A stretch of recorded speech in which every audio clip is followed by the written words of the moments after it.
Welcome to the More to the Story podcast. I'm so glad that you have come along. And if you've been listening for the last year or so, or maybe even 2 years, you know that Methodism on the whole is in a state of transition.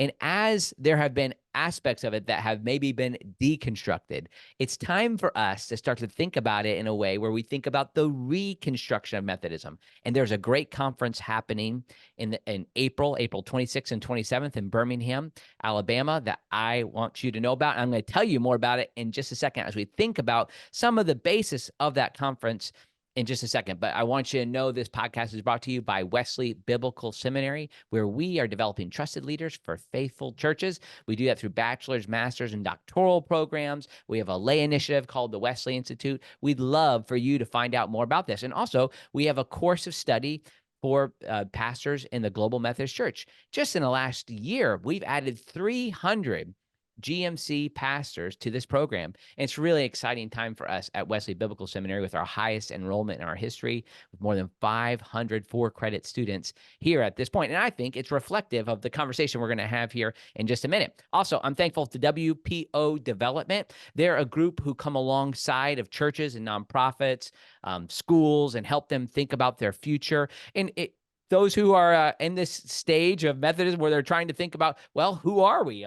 Maybe there's some people who are just trying to figure out what it means to be an entity in general. Like, how are we going to have a future? Are we going to build a new building? If you're going to do that, you probably need somebody who's done that in the past. And WPO Development has helped lead more than 250 successful capital campaigns all around the country. They've done this for many churches, and I think they might be the type of group that could benefit you in this time. So you can find a link to them in the show notes for this podcast. Also, I'd love for people to subscribe or like this podcast, particularly on YouTube. That's a helpful thing if you could hit that subscribe button.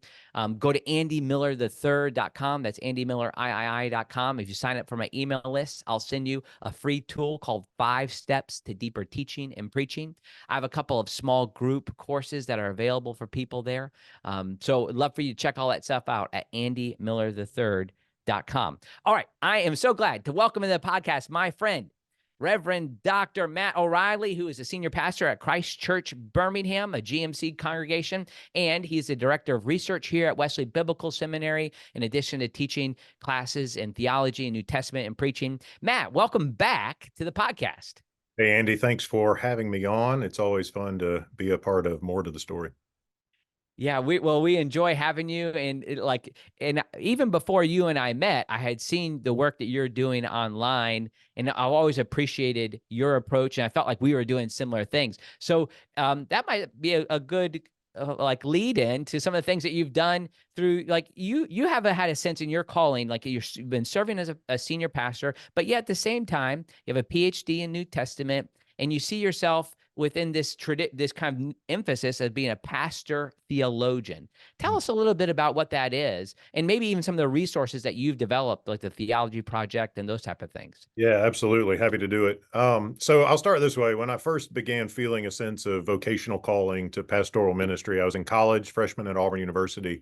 And I remember thinking, I want to be a pastor, but I felt like there was going to be something distinct about that maybe wasn't quite typical, a pastor, but a different sort of pastor. And that's no reflection on any pastors of mine or colleagues. I was fortunate to be at a church with amazing pastors, and my pastor from childhood is like a dad to me to this day. Wow, awesome. So really grateful for him. But in many ways, I just had this sense that the Lord had that my ministry would have a particular accent to it. And so went to seminary, pursued my studies, and began to realize kind of what space there is to do doctoral studies and what that might involve. But I always had the sense that I was supposed to be in the local church. Mm-hmm. And so I enrolled in a PhD program and stayed in pastoral ministry while I was doing that. And along the way began to kind of just develop this sense that we need pastors who've done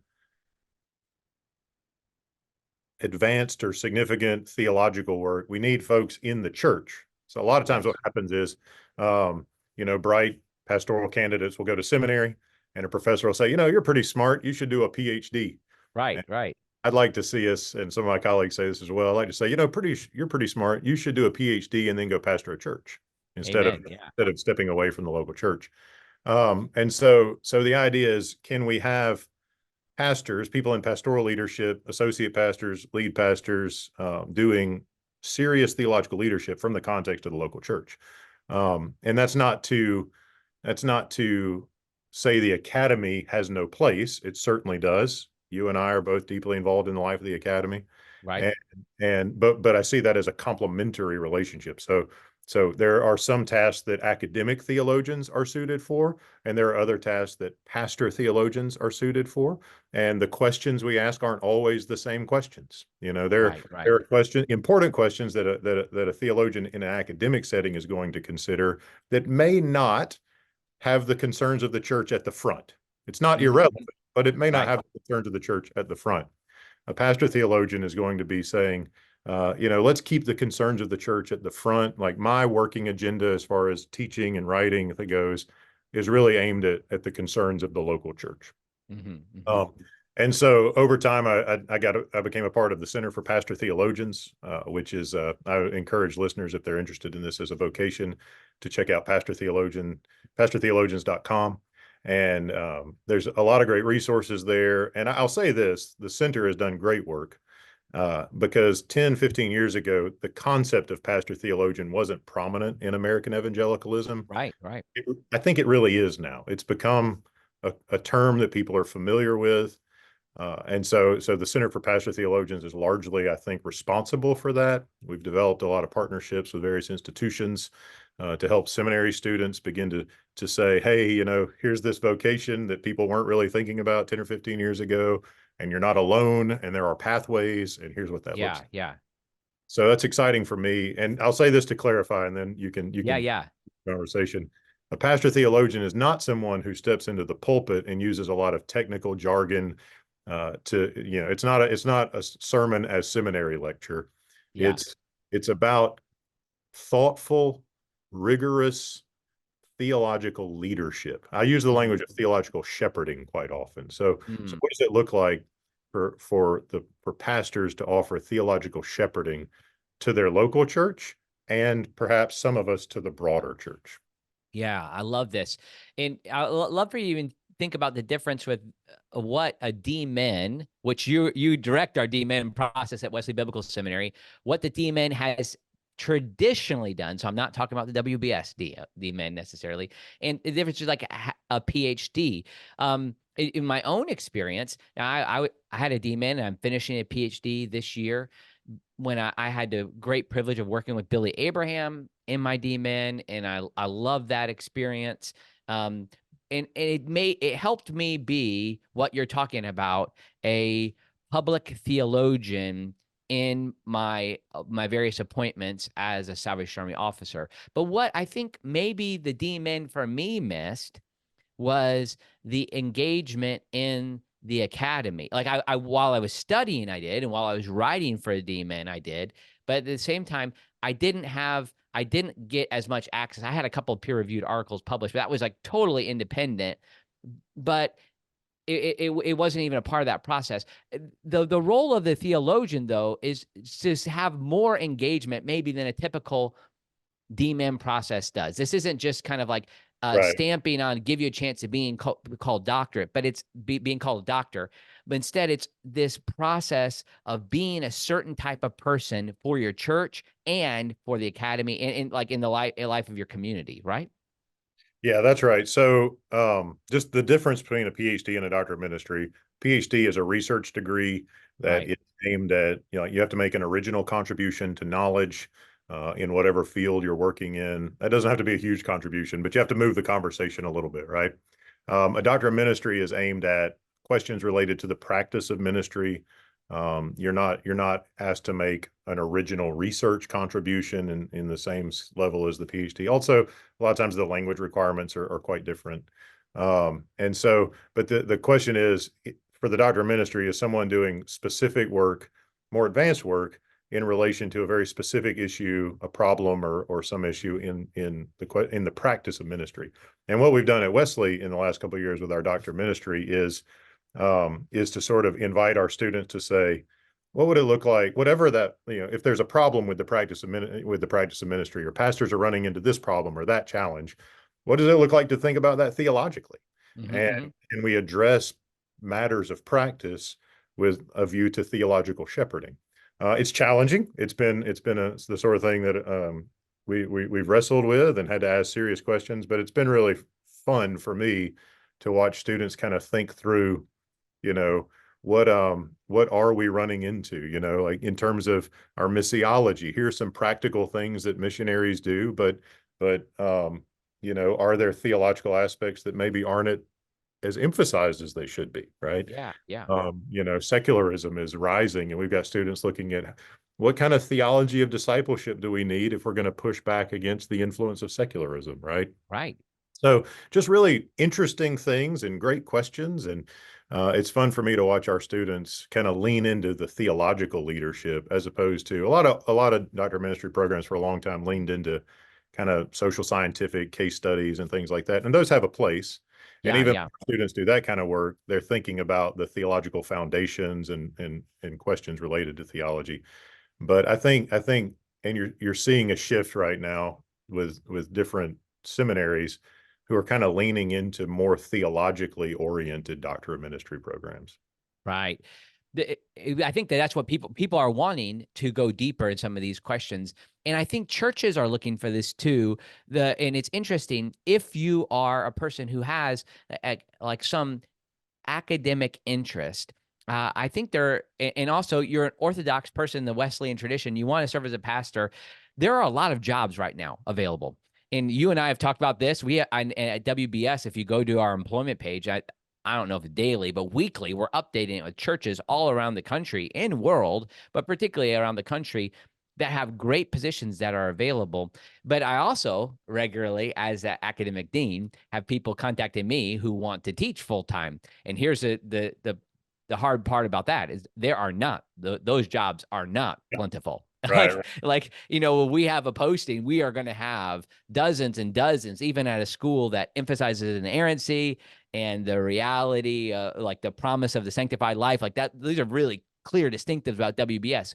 We have dozens of applications of qualified people who want these jobs. It's really hard to get an academic post. But you know what I do need is, and Matt O'Reilly, you're a great example of this. Like, you know, I need Matt to come along and help teach adjunct. And meanwhile, he has probably a job that would support him financially better at a church and can accentuate his finances, but also serve as a scholar and be able to help along the way. I mean, that's part of the role too of what the Center for Pastoral Theologians is thinking of too, is having people who are prepared to do this other work as well, right?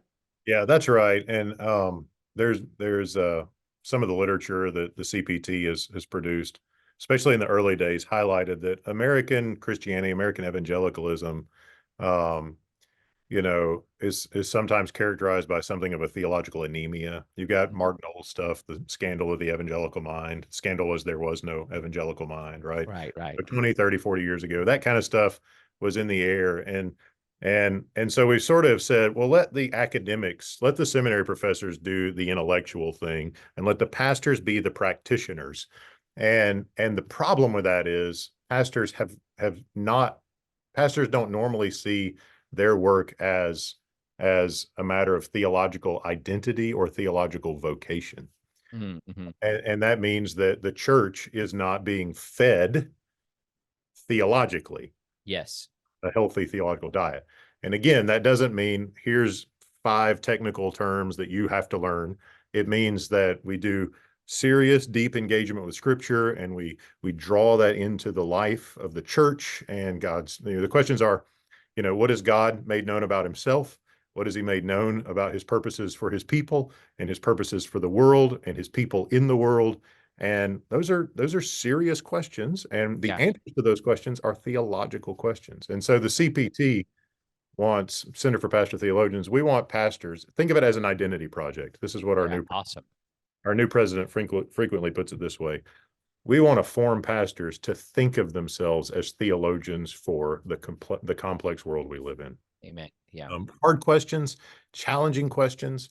people in the church come with difficult questions about hard issues right now. And our pastors, they don't have to be original research theologians, but you got to be able to make accessible, thoughtful, theological, articulated statements to answer the questions that people have about who is God and what does he want from my life and what am I Yeah. supposed to do in this world. Yeah. Yeah. So that's not just a pastor taking what they learned in seminary and translating it. The Right. pastor is doing a synthetic theological task and offering that to the church. Right. Yeah. It's not just saying, hey, Matt O'Reilly and Andy Miller, when I was in seminary, had me read this book, so you should read this book too. It's this processing of that information and bringing it to the community. Now, Kevin Van Hooser's been a big part of Center for Pastor Theologian, and before I had ever heard of it, his book on being a public theologian was incredibly helpful to me in thinking about my role in the Salvation Army when I, for 15 years, served as a Salvation Army officer. That helped me think about, oh, well, this is what it means to go before a zoning board. This is what it means to interact with the local homeless coalition. This is what it means to preach a sermon. So that tied together nicely. And I like how, and this transitions us to think about this conference, which is the title of this podcast. Took me a while to get there, but this calling is a part of you in the church that you've just come to this church in the last year or so. Part of the ministry of that church is you functioning as a pastor theologian and then putting on a conference that's serving the wider church. So this is about Reconstructing Methodism. And I just encourage people, there's a link in the show notes, reconstructingmethodism.com. This important, like you as a pastor theologian are speaking into the life of the church by hosting this conference at this time. So let's talk about this. Before we get there, how does this conference fit into this calling that you have? Yeah, good question. So several years ago, after I'd been in a fellow of the CPT for several years, I started thinking, how can the local church, so think about it this way. When I first got in the CPT, it was, well, maybe I'll take some time on my day off to work on that journal article, or like pastor theologian was almost like a side hustle or something like that, right? And so my question then was, what does this look like for it to not just be something I do in my spare time, but for the church as a local church to become a place, a venue, a community that offers theological leadership to the larger church. Mm-hmm. So several years ago in previous appointments, we do small conferences, continuing education units for clergy in the area, things like that. And we would invite folks to come in and do the teaching and those sorts of things. And this conference is kind of a next step, Reconstructing Methodism, where we have a new denomination, the Global Methodist Church. The hierarchy, the Transitional Leadership Council, they're working so hard to get General Conference off the ground, to do the polity thing. Right, huge. And so there's not a lot of extra time, but there are questions that need to be raised, theological questions, right? So we got to decide how we're going to elect bishops. That's a polity question, but we have to decide what bishops even are and what that office entails. And does it mean you oversee an itinerant system of folks and manage kind of conference offices like a branch manager of a corporation or something? Or does it mean you are a guardian of the faith and a teacher and a shepherd of the church, right? So those are kind of different visions of the bishop, the role of bishop, and we need to ask that question, like theologically, what's a bishop, and what has the church said about this, and how does Scripture guide our thinking about it? Ordination is different, right? We shifted, instead of deacon and elder being kind of two different ordination tracks. Now deacon can be you can be a permanent deacon, or you can be a transitional deacon, which is a throwback to the Anglican Church John Wesley was formed in, and to this day, I think. But what's happening there? What's our theology of ordination? What does that look like? Andrew Thompson is a pastor theologian also. He's done theological leadership. He's leading a church. He's ordained in the GMC, and he's going to be at the conference to talk to us about our theology of ordination. What's our theology of global missions? Like, we can talk about missions partnerships and strategies and things like that. That's important. but what are the theological foundations of actually engaging in global missions anyway? And here's the piece. This is where the reconstructing comes in. Yeah. United Methodist Church, and I don't want to sit here and just sort of bash old relationships and things, but we didn't have strong theological foundations. In 1972, the United Methodist Church affirmed the value of theological pluralism. That's the language that was in the discipline. That's right. And so if you affirm the value of theological pluralism, you're saying no theological claims have any sort of authoritative role. And so that means you don't have a theology of missions, and you don't have a theology of bishops, and you don't have a theology of clergy and laity and things like that, holiness. We worked to get that language out of the discipline, and we did. And we worked to produce a document called our theological task. So those were attempts to reconstruct something. But we, even to this day, you have to sleep in the bed you make, right? Yes, yes, yep. And the United Methodist Church as an institution was built on theological sand at best. Yes, yes. And so Now, let me just clarify, Matt, just jump in, because you're not saying that Methodism was built on theological sand, but this is the evolution of the Methodist Church becoming the Methodist Episcopal Church, Methodist Episcopal Church South, North, then eventually back to the Methodist Church. Then we get to a place where combining with the Evangelical United Brethren become in 1968 the United Methodist Church. It's like, it's that expression that you're saying was built on sand. That's because right. of this lack of theological foundation. So the UMC formed in 1968, and then with this pluralism language was published in 1972. I would say the Methodist tradition has strong theological foundations. Right. But at some point, the Methodist tradition got tied up with American theological liberalism, Protestant liberalism, and the shift was away from theological claims to more like, we need to do theology and social related ministries. Right. Protestant liberalism leaned away from theology into social ministries. And so theology kind of got a bad name. Theology divides. We can work together in ministry to the poor. So we shifted away from strong theological claims. But Wesley was a pastor theologian, right? Amen. Yeah. And his theological influence is worldwide 300 years after his life, right? So Wesley was an eminently trained, Oxford-trained theological mind. He produced tons and tons, voluminous pages. He never wrote a systematic theology, but he, instead of making the academy the center of his theological leadership, he made the parish and the ministry the center of his theological leadership. And he offered theological leadership to the poor and to people in all walks of life, at every level of society. That's what a pastor theologian does. He's well trained, but she just throwing it in there. Yeah. Right. He or she is well trained, but is deeply committed to making the ministry context, the place where the theological leadership happens, theological shepherding. So reconstructing Methodism is about saying, hey, the last generation of our denominational life did not have strong theological foundations. We can't just assume we're all in the same place theologically. Generally, we're orthodox, we're there, but we have some questions to answer. What do we believe about? What do we believe about holiness? What is our theology of preaching? All those kinds of things. And so reconstructing Methodism is an initial opportunity. We're not going to solve all the issues. That's right. It's not an official group either. Like, you're not coming in saying you've not been commissioned, even though you'd be a great person to be commissioned to do this task.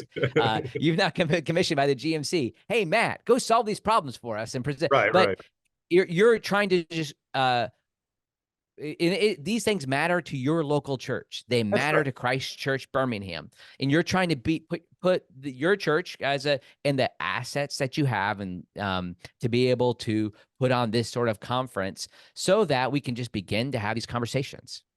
Right. That's right. And if somebody's asking, where does somebody like Matt O'Reilly get off trying to think they can have a conference and lead the church in these questions? I think it's important to recognize this is a theological matter. In our tradition, ordination, it involves the responsibility to order the life of the church in terms of its Mm-hmm. worship, in terms of its theology. And so we need the church's elders, deacons and elders, to offer that ordered leadership.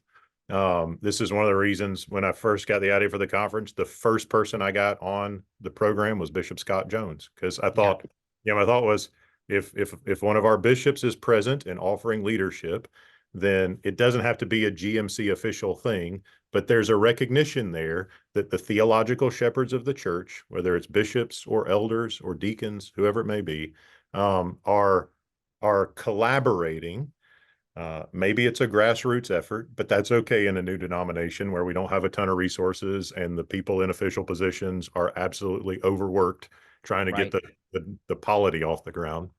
And so we need leading pastors, leading academic theologians, our bishops, to come and to help us think through these issues. So for me, um, it's not a matter of who authorized us to do it. It's a matter of, is there a need, and is it the responsibility of the church's pastors and bishops to speak into that need? And the need is very much there. And I'm excited. Anytime you have a conference, people are going to ask, well, why are they doing it that way? And why does it cost this? And why is that person on the program? But at the end of the day, I think there's general excitement. I've talked to a lot of folks who are just can't wait to get to Birmingham in April. I think it's going to be a lot of fun, and I'm excited about it. Well, and this is the way it should happen, Matt. And like, honestly, like, in being a part of the for 15 years of the Salvation Army, I'm a GMC elder now. But as like we've seen things happen, the Salvation Army took on the autocratic tendencies of Wesley. It took it to a whole new level, and so and we have enough. And in that tradition, there's a lot of top down conferences and emphases, and they actually are really good because they put a lot of resources toward them, and that could happen. And from what I hear, that was a part of the UMC as well, is that there was these top down directed events that were trying to communicate key agenda points, which sometimes were good and sometimes weren't. But what you're doing, this is a local church saying theology matters. I mean, would you just brag on Christ Church a little bit and its role in this? And I say that because I know, just you and I have talked about this. This is not just Matt O'Reilly's emphasis. Now they brought you on, like they believe in you, so I like that. That's a part of it, and they believe in your leadership. But there's something about Christ Church that's distinct and wanting to have this role, right? That's right. That's right. So I'll start it this way. Paul Lawler was my predecessor here. He served here for 15 years. He set me up beautifully because this is a lovely church in so many ways. He's gone to Christ Church Memphis, and then one of the he said to me I think after I'd accepted the position here, he said, Christ Church Birmingham is a place a pastor-theologian can thrive. That was what he said to me, and I think it's in just the identity of the church that thoughtful Christianity matters. We have a lot of folks who are deeply interested in education. We've got university faculty who attend church here. We've got other folks who've done advanced degrees. We've got folks who care about scholarship foundations and folks who start schools and folks who are doing um, important intellectual leadership in their Yeah, fields. sure, And sure. so it's natural for that group to come together in the context of church and say, yeah, there's intellectual leadership that needs to happen here. We need to love the Lord our God with all our mind, as Yeah. Christ commanded us to do. And so Christ Church is just a really fitting place for that. I was chatting with my president pro tem, Alan Beasley, back when we first announced the conference last fall. And he said, we need a teaching church. We need a place that can Amen. do Yeah. churches that can do the continuing ed and can host conferences and that can be available for us to be resources on these kinds of questions where we need space to learn and think through. And he's like, some churches are going to be better at soup kitchen ministries or coat closet ministries or different churches have different identities. He said Christ Church is perfect to be the teaching church just because of where it is and the kind of people that go there. Yeah. And so So I feel a sense of God's providence that he's led me to this place, and that's one of the things that makes it a good fit.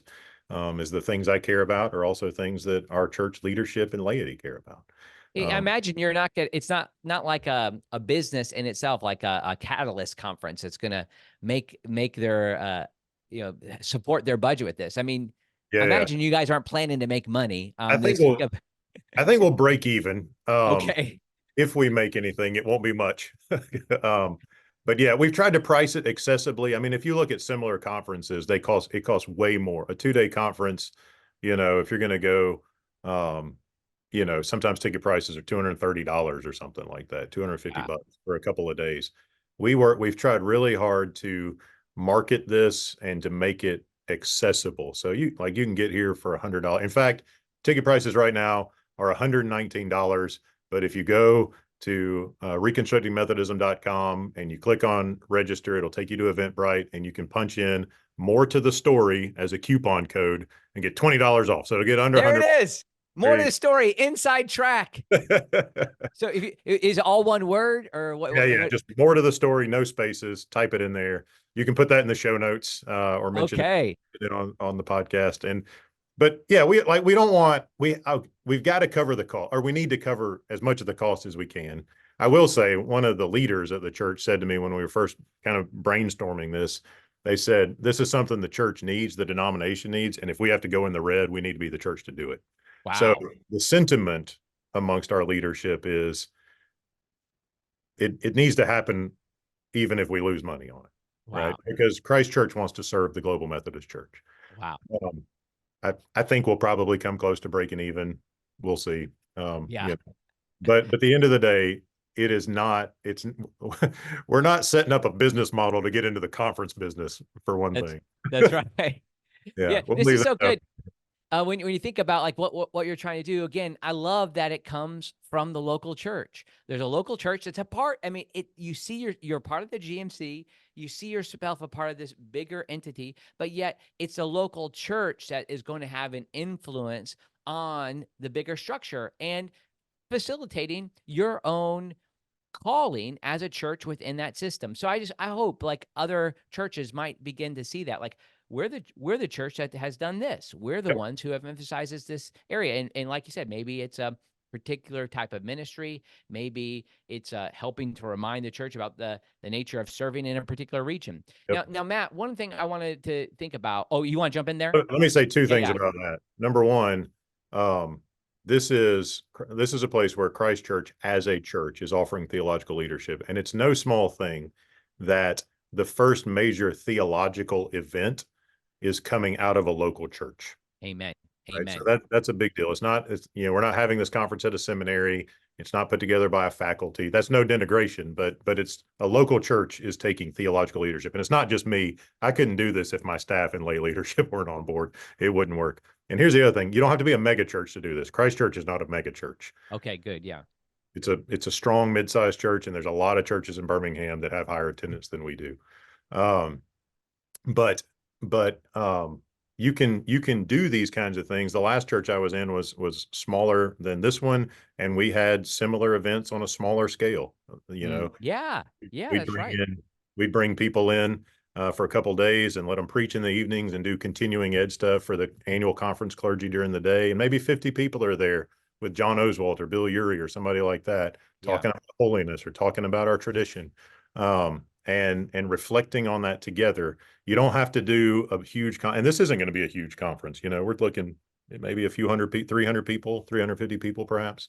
Yeah. Uh, it doesn't have to be a massive thing with thousands of people showing up to be good, solid theological leadership from a local church. You can do a conference with 50 people, one day, one speaker, for the pastors in your district or your annual conference, the lay leaders, those kinds of things.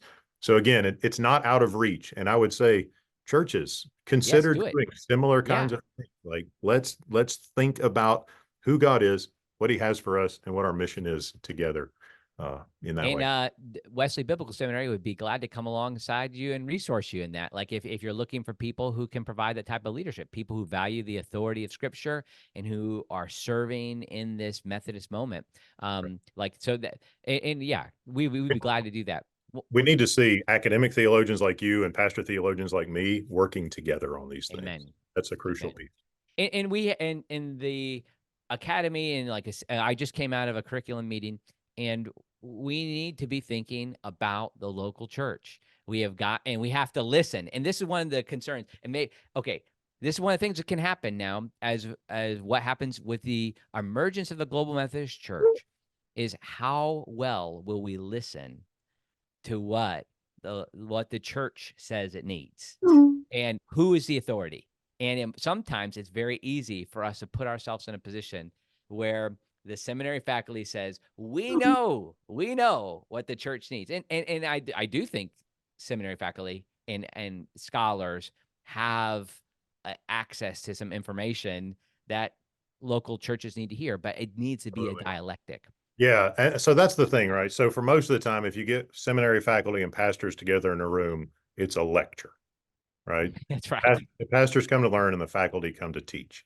And again, I don't want to be overly critical there, because, academic theologians do serious, hard work, to there's a lot to learn. But pastors and seminary faculty, academic theologians, pastor theologians, it needs to be a conversation. Mm-hmm. It needs to be a two-way street. And I want to say this as well.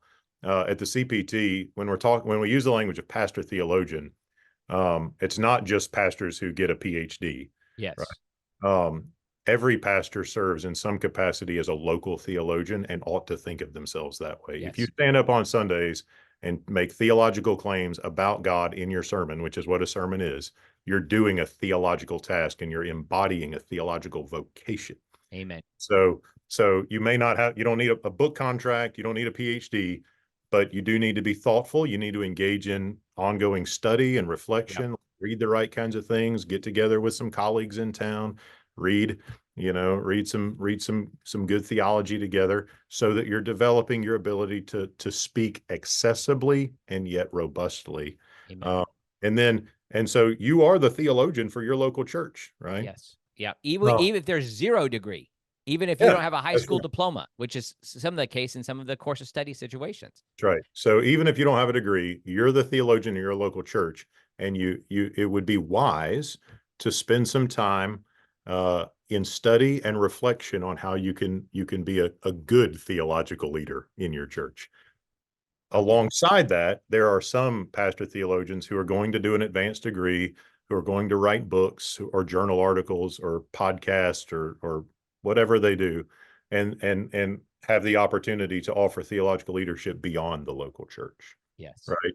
So there are different expressions of the vocation, but the fundamental identity, regardless of degree or spheres of influence, extent of influence, the fundamental identity that the pastorate is a theological vocation, no matter what. Yes. That's the crucial piece. Yeah. It's not a public policy position. It is not a chief counselor position. It's like all those things. Public policy actually comes apart, and it's something that you deal with. But this is I deal with it as a theologian. Yes, it's primarily, no matter if you are ordained by any group to function as a pastor, and even if you're an administrator, there's a district superintendents, divisional commanders, and the like. That is even if you're not serving a local congregation. Yeah. And okay, Matt. That point. Well, go ahead. Yeah. I was going to say, I want to move on. But go ahead. I'll let you jump in there one more time. If say like some pastors lean into counseling and get licensed to do that, or maybe somebody leans into student ministry or children's ministry, or is in congregational care ministry or communications ministry, all of those still underlie the foundation of that they all share together is the theological, right? Yeah. We want our congregational care to draw people closer to God. We want our student ministry. We want our students to be able to articulate who God is in their context and his purposes for the world. Counseling, right? You're guiding people into healthier experiences of human flourishing in relation to God. So all that's theological, even if you're looking at a certain specialized ministry. Yes, that's right. Okay, I'm going to play a little bit of devil's advocate, but Matt, it's just to set you up. Okay, just to set you up for a question. So you're trying to you've asked speakers to come in to think about various topics, from the role of bishop, the role of ordination, how we think about theological education, how we think about missions, what we think about scripture and preaching and the like. So these are questions that are somewhat or definitely unanswered for the GMC at this moment. Now, did you just choose people to come in to give the answers that you like? That's my hot take. No, I'm just Yeah, yeah. because I think you and I probably have very similar answers on all of these questions. But do you know what people are going to say? I mean, or is this just setting the ground rules or the foundations Yeah. for the conversation? I don't know what they're all going to say. So the process was sort of, I kind of sat down at my desk one day and made a list. What are the topics? What are the theological topics that we need to be thinking about? Mm-hmm. Uh, Holiness, preaching, bishops, ordination, global, I say global missions, multi-ethnic ministry. How do we cultivate those? What are the theological underpinnings of those kinds of things that we need to be thinking about? And then I started thinking, not who's going to give the right answers, but who's Yeah. going to ask the right questions, right? Right. And I think again that's a piece.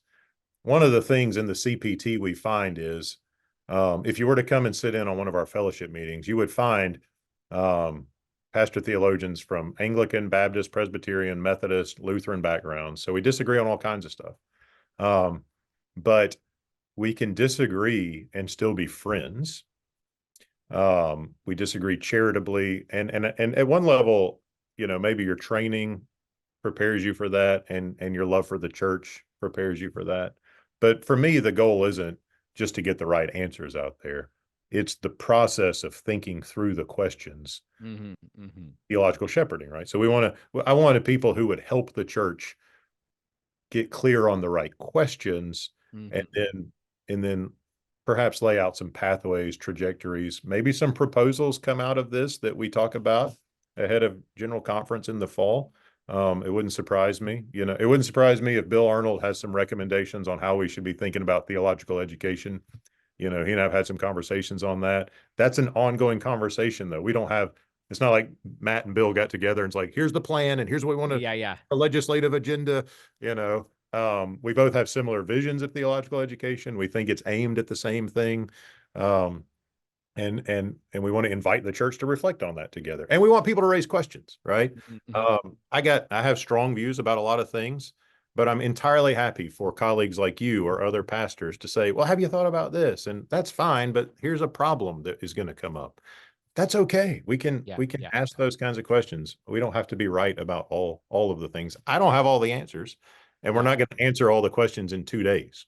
Yeah. Uh, but so I see this as an initial step of we have um, pastors and some seminary faculty who are going to be able to come in and help us kind of think through some key issues as a starting point, Yes. uh, to help us to get off on the right foot. Let's just take one of these topics. Okay. And so I want to let you choose what you want to talk about: multi-ethnic ministry or bishops. So what's a more controversial one? We'll see. Uh, People are talking yeah, a lot about the bishops piece, and should we move more to a superintendent model? Should we follow? right. I mean, there was a piece just in Christianity Today this past week that Yep. was our friend Ryan Danker was emphasizing, like, well, the kind of proper Wesleyan British model is to not have bishops, and in his Yeah. view, proper. I don't know if he used that word, but then on the multi-ethnic side, we have this interesting thing that's come about. The GMC has established a conference that's based upon identity, like language, Yeah. and a Korean conference, so it's not geographically oriented.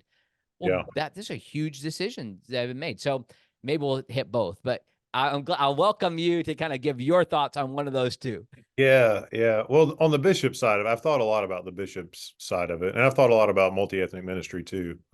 But I think I'm the thing for me is I remember in seminary and in my ordination papers writing extensive justifications for why we should have, like, why I'm committed to an Episcopal system. I think it's important to recognize that, well, and briefly, so you have texts like the New Testament, the church was Yes. hierarchically. Um, Paul functioned very much like a bishop. He was planning churches, and then he would send representatives or delegates to lead and offer leadership. You get the text in Titus, appoint elders in every town. That's not to say there's an itineracy, and it's not to say that local church doesn't collaborate with that. So I don't want to sort of just anachronistically put the appointment system onto Titus. Right. But it's clear that local churches didn't pick their leaders unilaterally, I think. Right. There was a There's some sort of collaborative relationship between apostles or bishops and churches on who's going to be a suitable leader. Paul certainly articulates qualifications for elders. So, the local church isn't articulating the qualification. So it's not an autonomous local church model. It's not even a model, but it's not a pattern of autonomy. And so we need to recognize at the same time, though, like the way the United Methodist Church did bishops was kind of an ecclesial innovation. It's not the historic Methodist way. It's not the historic Anglican way. It's not the historic Catholic way. right. The It's a bureaucratic, it's corporate innovation. very American corporate bureaucracy, and tying the episcopacy to the itineracy was problematic because a lot of people think, well, if we're not going to have the itineracy, we don't need bishops because that's all they do anyway is appoint pastors, right? And so we're in a place where we need to sort of invite people to stay. No. Our bishops are the teachers of the church. Our bishops are theological shepherds of the church. They are pastors to pastors. We need bishops who are deep thinkers, who love the Lord with their whole mind and heart, who can help us think theologically about the questions before us, who can offer us theology. Our pastors, our bishops should be the chief pastor theologians of the denomination. Yeah. And one of my worries is that, in the UMC, getting elected bishop involves some commitment to the institution and sort of courting both sides of both factions, progressive institutionalists and evangelicals. So you kind of had to like not come down hard on specific things and to get the votes to get elected. And I don't want our bishops, I don't want it to be a popularity contest, Yeah. I want it to be, I want it to be the sort of thing where, hey, here's somebody who has been a faithful teacher for years, whose voice would be a real benefit to the larger church. And let's set them aside and give them some space to offer us theological leadership broadly, globally even. So, I'd love to see our bishops be like ancient bishops were, Athanasius, Augustine, bishops who are writing, who are producing resources for pastors and churches. Our bishops should be writing this, our theology. They should be producing like pamphlets for churches to use to give people on the meaning of baptism, right? That's the kind of stuff a bishop should be doing. What about the role of discipline, Matt? I mean, that's one of the key things too. Is and that's where it gets to be problematic when you have a large denomination. It's going to have 4,000 or 5,000 churches. The role of discipline. Yeah, and I think you can. I mean, the bishops. If we're probably going to have far fewer bishops in the global Methodist Church, and you mean disciplining bishops or bishops involved in the discipline of clergy who? Bishops who are kind of like the buck stops here sort of perspective, like that they're willing to say, no, that's gone too far. Yeah. You're not willing to even entertain the idea of a female minister. No, you have to be open to this.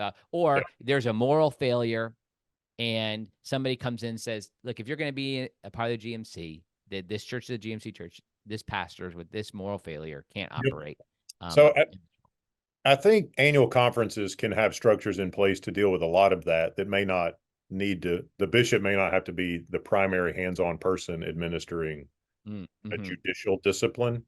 We have president pro tems who, a lot of that's going to be better handled locally. Though at the same time, bishops at the end of the day will be the final say. I had an interview with Bishop Jones several months ago, and we were kind of talking about this aspect of it. And his comment was, we're not revisiting my appointment at Christ Church on an annual basis because we're not itinerants anymore. But if something were to arise and there was a conflict between me and the church, then and he needs to get involved, then he's going to get involved and help us Yeah. sort that out. So yeah, so I think there's kind of the constructive teaching, shepherding piece, and then the corrective thing. Well, so let's talk about it this way. Discipline has two forms. Yeah, sure, You have sure. formative disciplines and Yeah, corrective discipline, that's right. right? And our bishops can help us with both. They can help us be formed Yes. fully, theologically, and if there's a need for corrective discipline, they can step in that as well. I have, and I just had, I'm not sure when the podcast will come out, if it's before or after this, but I had Chris Lorstoffer and Brian Yike, two professors, WBS Wesley scholars, on, and I looked at this little book here. It's an 1844 doctrine, the doctrines and disciplines of the Methodist Episcopal Church. And what we did is we just analyzed the first few pages that set the historical and theological foundation. But if you were to look at particularly an older discipline that doesn't read as much like a legal document, like this little book, those on YouTube can see it. Something you could just fit in your pocket. What you sense is like from the very outset, this is a community discipling, forming document. Mm-hmm. And the word discipline is a part of it, but if you enter into this discipline, you will be a part of the spread, as it says in the very beginning, of scriptural holiness. Yeah. Around to reform the continent. That's what, and this is an American context. But that's the role of discipline in this case. And so I think there's a discipliner. There needs to be somebody. I don't know. I'm of the opinion there needs to be somebody who is administering or executing these Yeah, tasks. that's the key phrase, I think, that our bishops should be the chief executors of our Yes. discipline, formative and corrective. And I think so that was one of the problems with the UMC, right? Is the bishops were set apart to guard our discipline. Yeah. And ultimately, corporately, the Council of Bishops set themselves against our discipline Yeah, in the that's right. church. And so we had, in some ways, a constitutional crisis where the legislative body in general conference said, here's the discipline. And the bishops, the executive body, said, we're not going to do that. Yeah. Which is a betrayal of their consecration. It is, Yeah. let's just be honest.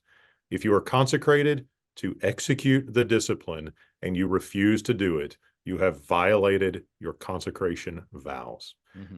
And so at the end, so sexuality was a presenting issue in the schism, but I would say the failure of integrity on the part of the Council of Bishops was the key factor Yes. in the United Methodist Schism.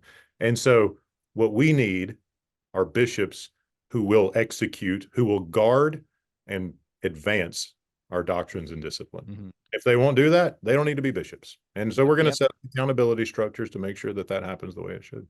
One of the leadership voices that I've appreciated would say that the CEO position is not just a chief executive officer, but chief executing officer. That's right. Like they're the ones who facilitate that and like make decisions and make things happen. Yeah.